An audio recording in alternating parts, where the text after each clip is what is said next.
पण मला सांग राजेश भोसले हं.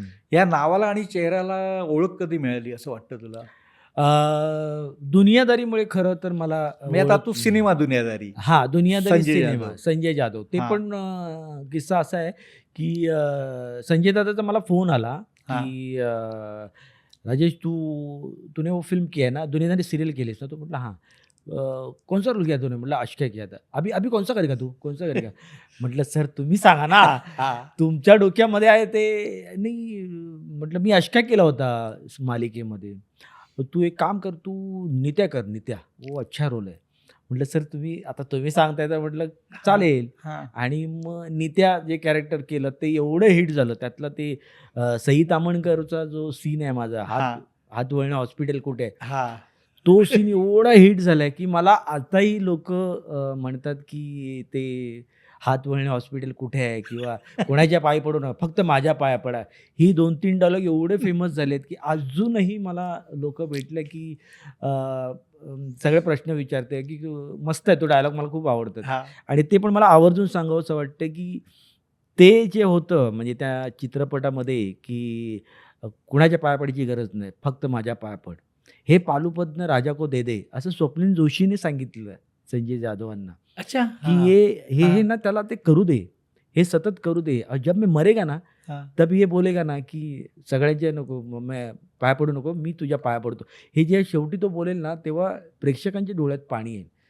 तर ते हां, तू वो उसको कर ले. तर मग दादा पण एकदम स्पॉन्टेनियसली म्हणजे त्यांना आवडतं. त्यांना सीनमध्ये काही छान काही होत असेल, हां, तर त्यांना ते आवडतं. तर ते त्या स्वप्नील जोशी दादामुळे ते पालुपत मला आलं हां. आणि मी माझ्या पद्धतीने ते केलं आणि ते खूप हिट झालं. आणि आजही मला त्या रोलसाठी, त्या डायलॉगसाठी कुठेही इव्हेंटला गेलो तरी मला म्हणतात, की "तो डायलॉग म्हणा तुम्ही." म्हण बघू आता. म्हणजे तो हाच आहे, की "सगळ्यांच्या पाया पडायची गरज नाही, फक्त माझ्या पाया पड, तथास्तु." असं ते अच्छा. असं ते सतत तो म्हणायचा. हां. तर ते खूप इंटरेस्टिंग होतं. मग त्याच्यानंतर लोकांना कळलं, की मी नटरंगमध्ये सुद्धा होतो. नटरंग माझी पहिली फिल्म रवी तसं म्हणा जाधवची. रवी जाधवांची. हां, त्यामध्ये ग्रामीण लूक होता माझा हां, त्यामुळे. हां. पण दुनियादारीमुळे लोकांना नंतर कळलं, की अरे हा नटरंगमध्ये सुद्धा होता. तर खऱ्या अर्थाने माझी ओळख ही दुनियादारी सिनेमामुळे झाली माझी. आणि मग त्यामुळे त्यानंतर तुझ्यात काय फरक पडला?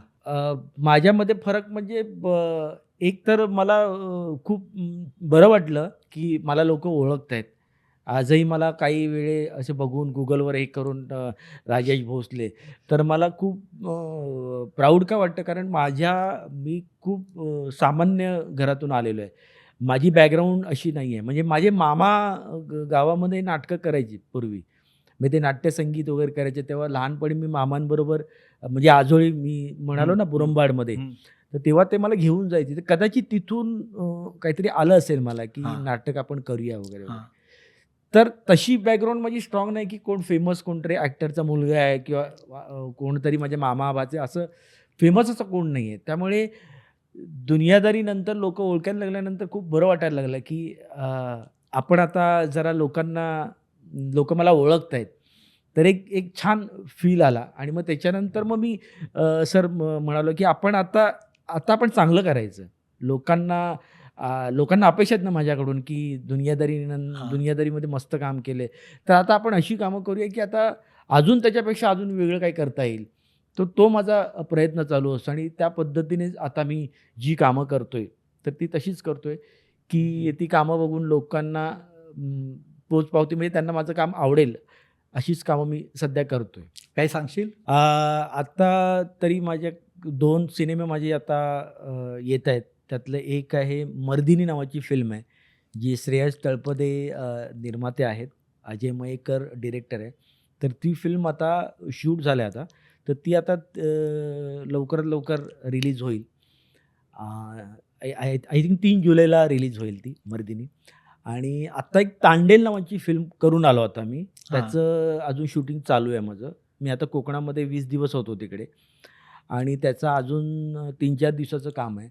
तर ती एक फिल्म आहे आणि ती अफलातून फिल्म आहे. ती त्याची कोणाची आहे? संदीप माने म्हणून डिरेक्टर आहेत. ते लेखक आहेत.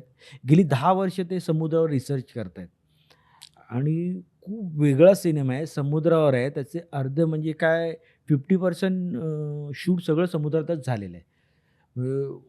खूप वेगळा विषय आहे. म्हणजे वन लाईन्स जर सांगायचं झालं तर पारंपरिक मासेमारी जी करणारी कोळी आहेत हां. आणि आता जे ट्रॉलर वगैरे आल्यानंतर जी काय अवस्था झाली तो विषय आहे. जास्त मी सांगत नाही. पण अप्रतिम सिनेमा झालेला आहे आणि संदीप मानेने खूप त्याच्यावर रिसर्च केला आहे आणि तो लवकरात लवकर प्रेक्षकांच्या भेटीला येणार आहे. ज्याचं नाव आहे तांडेल. याची प्रमुख भूमिका सयाजी शिंदे आहेत आणि ओम भूतकर आहे.